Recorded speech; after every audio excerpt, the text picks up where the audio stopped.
It's important, coaches, to remember that you can learn a lot of things from your players as well. Try to listen, watch very carefully, and see the mistakes that your players are making, and see if there's better ways that we can explain it, or there's things that are going to help them feel it better, because it's important that they can feel the motion and not just take what descriptions we give them or what we show them and imitate it, but some players need to feel what's happening as well. Now, one of the things I mentioned early in the tape is that I don't believe that pitching is powered by the use of the legs. It's my belief that you get your power from pitching by using the hips and the wrists together.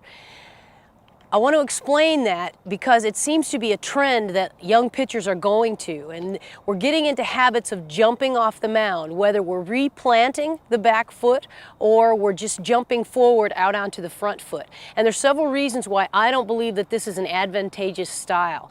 First of all, when jumping forward out onto the front foot, it creates a tremendous amount of stress on the body, and it can really hurt a pitcher for the long run.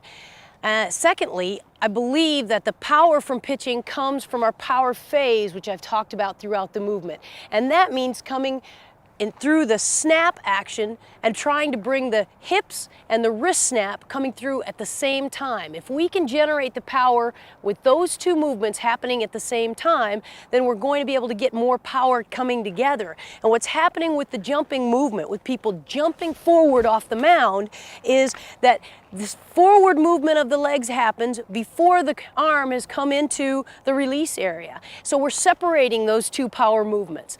Now, I think if we bring them together, we're going to be able to utilize the power more efficiently.